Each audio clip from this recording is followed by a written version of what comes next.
Vous l'aurez compris, la page culture de ce Midi Magazine est ouverte et je reçois pour vous Amadou Marcelto, journaliste. Bonjour Amadou. Christine, bonjour. Avec nous Odile Sankara, actrice, dramaturge, metteuse en scène. Elle est actuellement présidente des Récréatrales.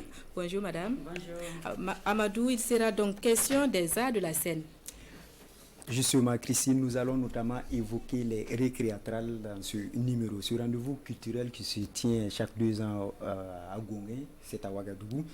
Et ce rendez-vous est à l'épreuve du Covid-19, la 11e édition prévue pour se tenir du 23 octobre au 1er novembre. Donc les organisateurs adaptent la biennale à la situation. Nous dresser. C'est d'ailleurs le thème de la présente édition. Zoom sur les préparatifs dans ce reportage de Adama Guiti et de Sikou Zongo.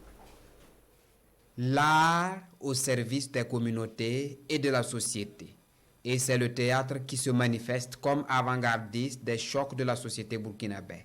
La pandémie du nouveau coronavirus fragilise les humanités et ampute les rêves des populations. Et la 11e édition des Récréatrales se donne pour objectif de cultiver et de nourrir l'espoir du vivre ensemble. Et je pense que l'art, le rôle de l'art a toujours été là, de nourrir le rêve, de cultiver nos humanités, nos foi en la vie. Et je pense que si demain on lève le confinement de regroupement et que nous commençons à nous produire, à représenter, nous allons avoir des salles combles parce que les gens sont fragilisés et attendent de nourrir des rêves. Des attentes qui seront satisfaites de l'avis de Odile Sankara à travers l'édition 2020 de ce festival populaire. Les récréatrales sont à l'épreuve du Covid-19 et ses corollaires, mais le comité d'organisation tourne en plein régime et y croit dur comme fer de sa tenue à bonne date. Nous croyons que ça va se tenir parce que nous sommes d'abord dans un quartier avec une communauté. Et soit si le monde ne vient pas à nous, si l'Afrique ne vient pas à nous, il y a la communauté qui est là. Nous pouvons reconsidérer le programme en fonction pour faire un festival avec peu de compagnies extérieures. Reconsidération de budget, déroulement du programme Élan à travers la formation des acteurs, résidence de création pour le mois d'août. Le chronogramme des récréatrales se déroule dans un contexte de crise sanitaire, mais la 11e édition de la Biennale du théâtre ne sera pas au rabais.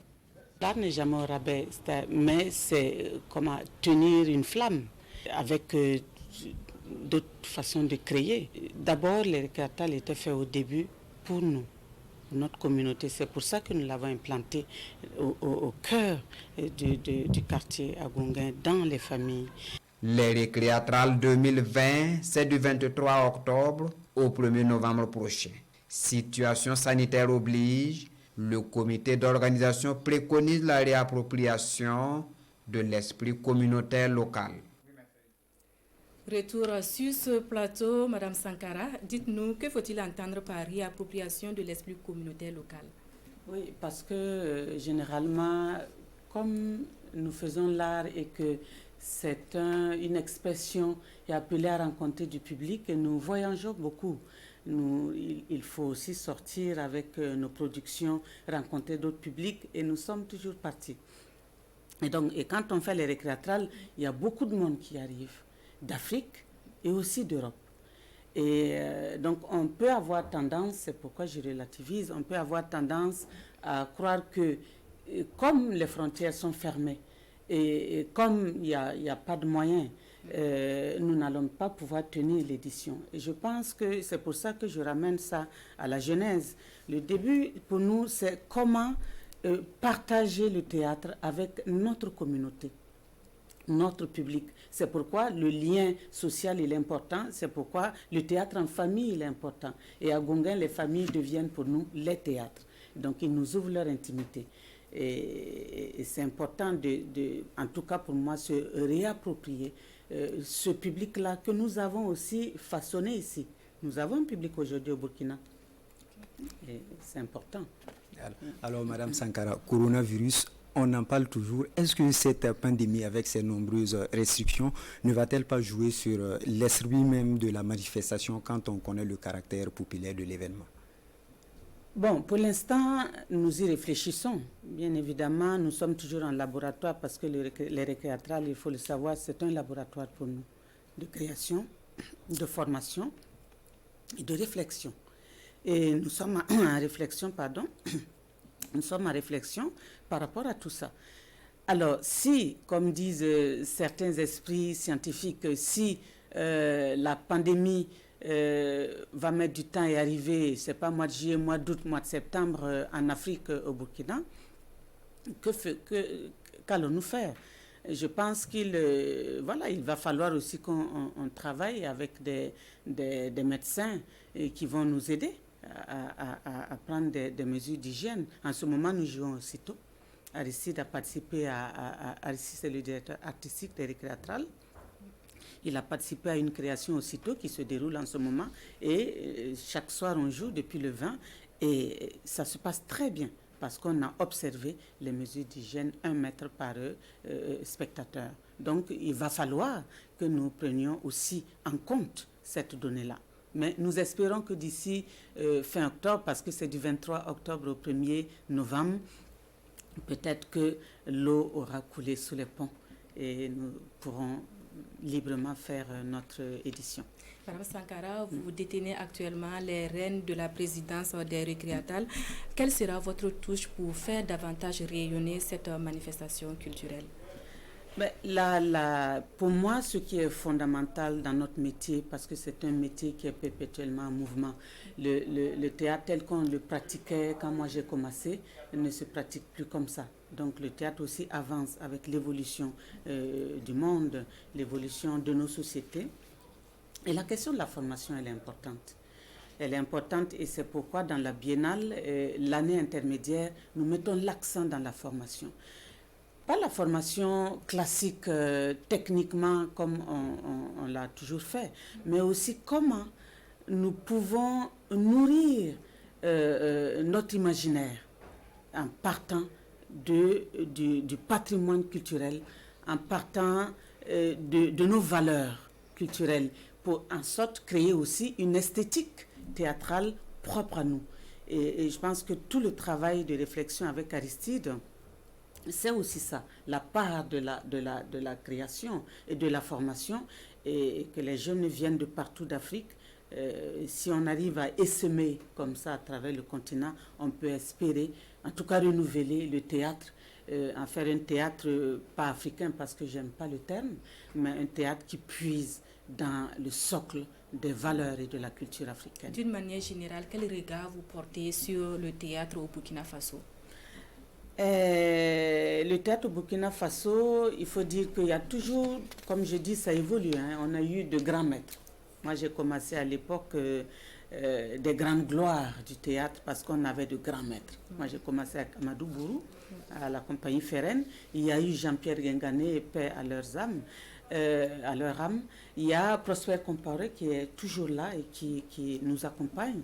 Et donc, on a eu l'époque des grands maîtres, l'époque aussi des troupes de théâtre. C'est important parce que les troupes de théâtre nous permettaient d'élever des comédiens, de former des comédiens, d'avoir des figures de comédiens. Aujourd'hui, la difficulté, c'est qu'on a moins d'espace comme ça où, en matière de parler de troupes, on a le CEFRAV, bien sûr, à Gambidi, qui fait un travail formidable de formation continue sur 3 ans. Mais je pense que les troupes, c'est important parce que ça nous permet d'être en famille. Ça nous permet que le potentiel de chacun participe à faire avancer les choses. Et on n'a pas besoin forcément d'argent quand on est dans une troupe. Et on est là. Et on travaille en capital humain disponible. Et ça manque aujourd'hui, qui fait que il faut que, c'est le devoir de nous tous, en tant qu'aînés, il faut que nous mettions l'accent dans la formation, parce qu'on sent quand même qu'il y a des lacunes en matière de formation. Alors, Madame Sankara, nous allons maintenant évoquer votre parcours professionnel.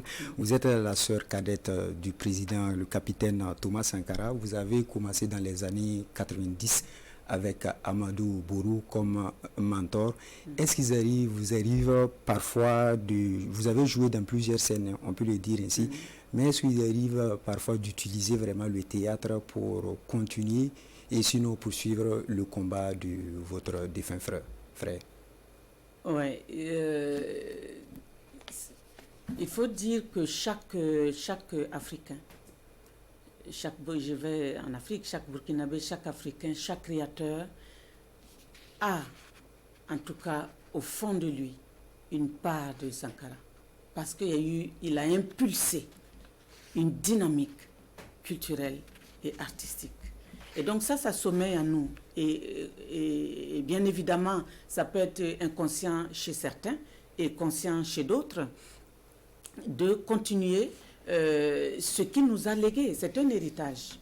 Et au Burkina, si on voit l'expression culturelle, artistique, la création, le foisonnement, qu'on dit tout le monde entier envie le Burkina, c'est parce que nous avons eu cet héritage-là. Et donc oui, quelque part, nous le portons à notre façon, à notre manière, avec nos rêves, nos désirs aussi, quelque part souvent nos faiblesses, parce que nous manquons considérablement de moyens. Souvent, on rêve, on a de grands projets, mais on n'arrive jamais à les réaliser. Et voilà. Donc, je peux répondre ainsi. Au-delà de moi, je pense que c'est tous les artistes qui portent cette mémoire. Alors, quand on prend par exemple la pièce de théâtrale La Tempête de William Shakespeare, où vous avez joué, alors dans cette pièce, le frère cadet usurpe le pouvoir de l'aîné. Est-ce qu'il y a des similitudes entre cette histoire et l'histoire politique du Burkina Faso? Oui, La Tempête a été la dernière œuvre de Shakespeare. Il a été écrit par Césaire aussi, qui pour moi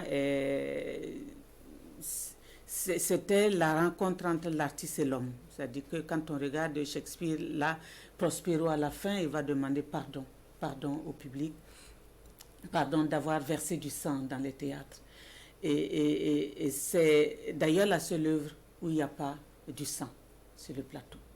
Et donc, effectivement, oui, La Tempête, c'est ça, c'est Caïn et Abel, c'est aussi une partie de l'histoire politique et la tragédie du Burkina. Oui, La Tempête, c'est une très belle œuvre. Okay. Actrice, dramaturge et metteuse en scène, on l'a dit, vous êtes simplement une femme de culture. Alors, est-il facile pour une femme d'évoluer dans ce domaine-là? Je pense qu'aujourd'hui, nous avons gagné. Quand je commençais, on peut dire que ce n'était pas facile parce qu'il y avait beaucoup de préjugés. Nous faisons un travail de nuit. Nous voyageons beaucoup. Et nous, on ne rentre pas avant minuit, 1h du matin, voire 2h à des moments donnés. Quand il y a le festival, on rentre même au petit matin. Et donc, par rapport à ça, le regard de la société, je le comprends très bien. Hein. C'est une femme qui peut vivre une vie nocturne comme ça, qui peut partir loin de son pays pendant des mois, a été beaucoup mal vue. Mais je pense qu'aujourd'hui, on a gagné. On a gagné parce que comme le Burkina est un pays d'événements culturels et d'événementiels, on a vu les femmes ont fait leurs preuves dans la création, aussi bien au théâtre, au cinéma. On a eu des figures de femmes sur nos écrans. Et au labeur, on a vu la femme artiste. Et donc je pense que le regard s'est un peu déplacé et c'est à notre honneur. Mais c'est jamais gagné. C'est jamais gagné. C'est pour ça que nous continuons, en tout cas en tant que femmes, nous continuons entre comédiennes à avoir des moments de discussion entre nous pour continuer de porter la dignité. Parce que à côté d'un comédien, d'un artiste homme, on demande beaucoup plus de dignité à la femme. Et je suis d'accord. Et on y travaille. En tout cas, on a beaucoup gagné. Et voilà, mais comme rien n'est jamais acquis, il faut toujours continuer à lutter. Ok, alors, Madame Sankara, dimanche dernier, on découvrait la statue corrigée du père de la révolution burkinabé, Thomas Sankara, un long processus. Alors déjà, comment avez-vous vécu ces moments-là en tant que sœur et votre regard en tant qu'artiste. Succinctement, Mme Oui, Sankara, on est un peu préparé. oui, très succinctement, oui. Je n'étais pas sur place là et j'ai vu les images comme beaucoup d'autres personnes circuler. Mais en tant qu'artiste, ce que je veux dire, c'est que il y a de l'à peu près. Et puis une œuvre comme ça, on ne peut pas partir d'un moule et rafistoler. Et ce n'est pas possible. Et il y a un goût d'inachevé dans la statue. Et je pense qu'un artiste aussi a besoin de temps. Et on n'avait pas besoin de courir tant pour mettre en place une statue. On avait besoin de beaucoup de temps. Et parce que c'est un défi en tant qu'artiste, pour l'artiste, consacrer une figure telle que la figure du président Thomas Sankara ou une autre figure d'une grande personnalité ne pardonne pas l'à peu près. Okay. Rien ne peut justifier ça. Okay. Et voilà, Madame Sankara, merci d'avoir accepté notre invitation. Et voilà qui met fin à cette page culture. Je rappelle que vous êtes la présidente des Récréatrales, un événement qui est prévu du 23 octobre au 1er novembre prochain.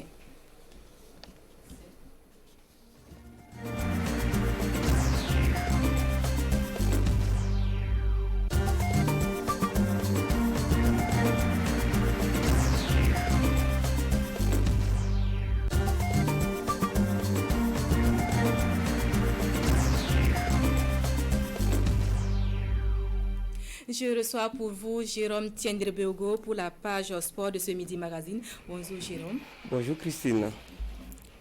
Alors aujourd'hui, on va parler d'intermédiaire de joueurs.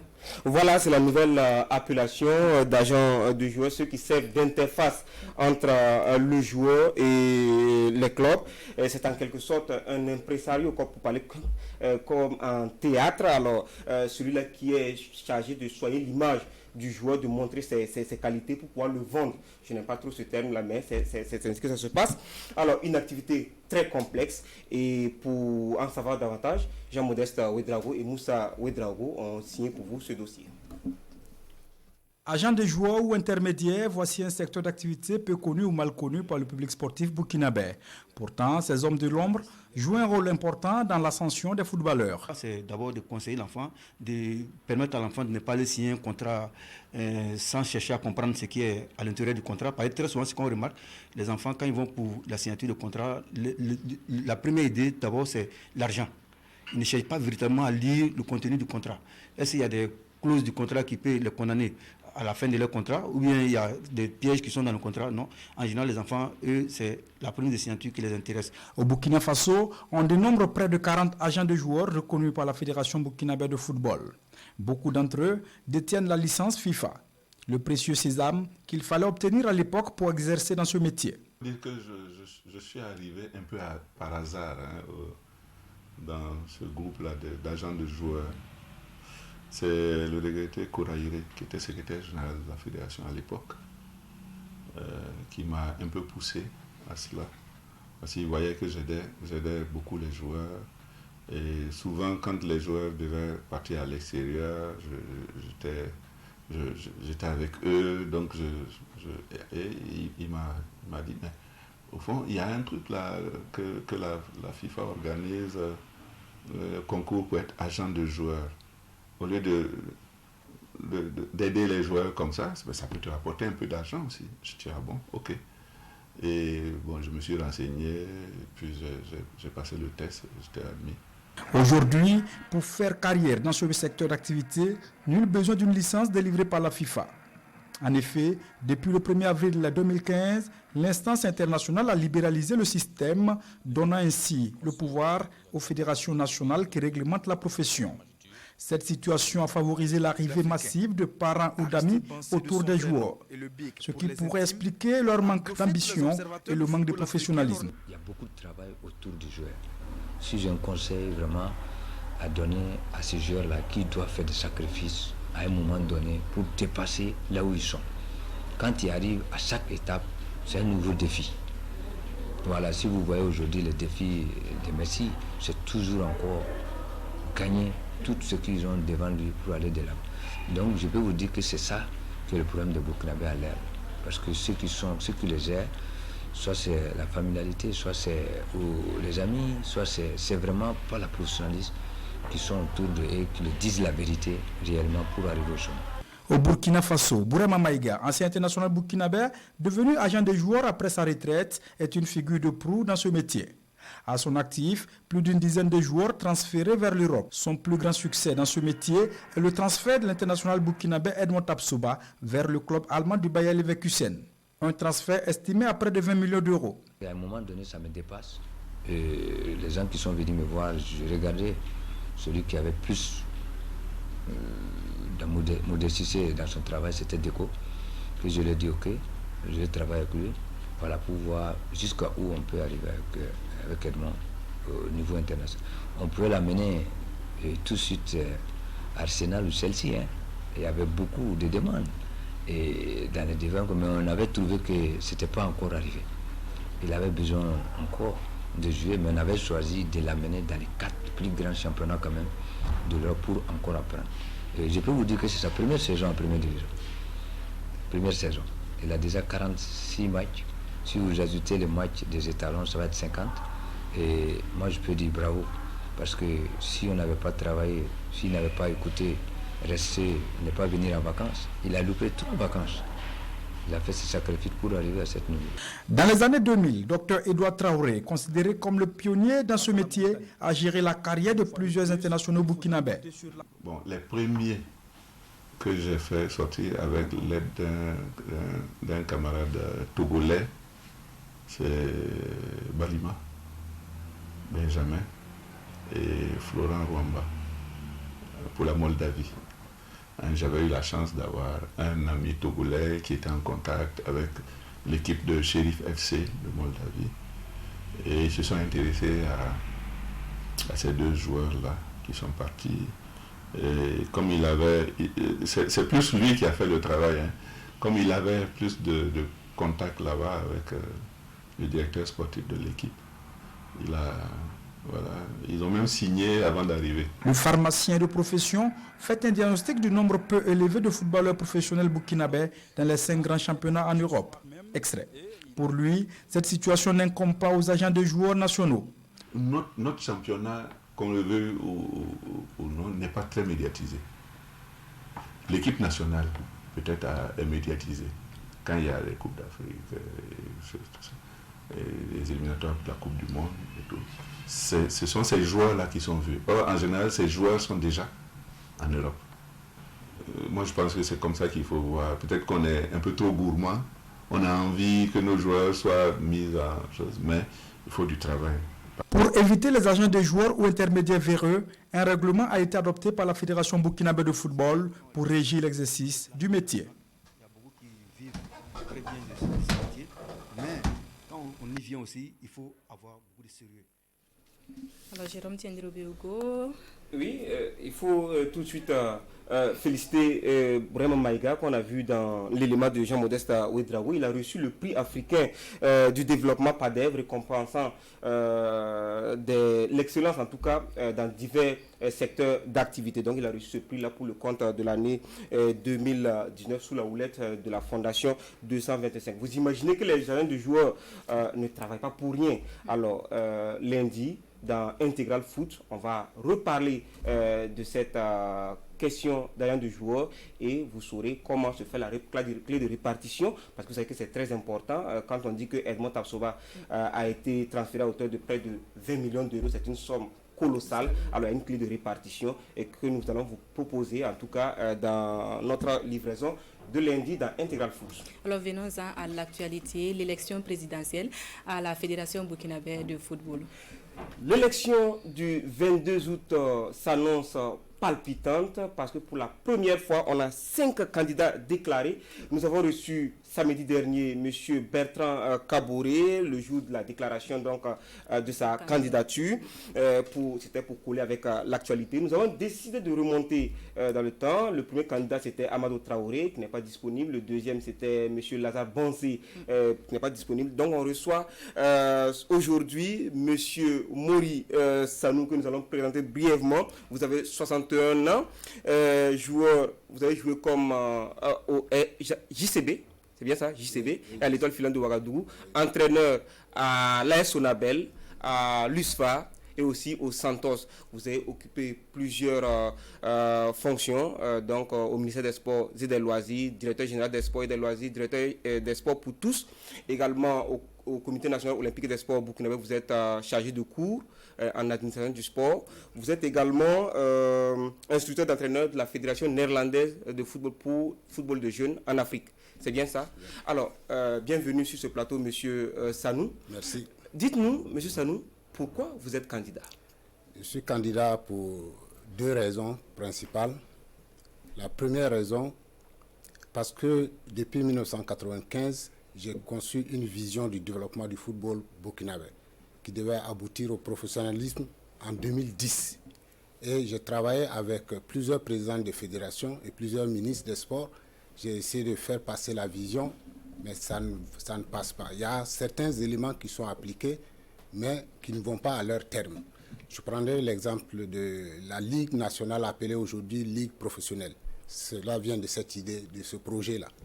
Et l'objectif de cette Ligue nationale était de responsabiliser les clubs d'élite du Burkina dans la gestion de leurs compétitions, les autonomiser et maintenant dégager la fédération pour pouvoir se consacrer au vrai développement du football national. Donc ça, c'est un exemple. Deuxième exemple, il y a eu la Coupe interprovince. Beaucoup se souviennent de cela. Et cette coupe avait été initiée et mise en pratique pour montrer qu'on allait responsabiliser les ligues régionales, les districts à la base, voilà, pour poser une fondation de notre football. Mais après cette édition, il n'y a rien eu.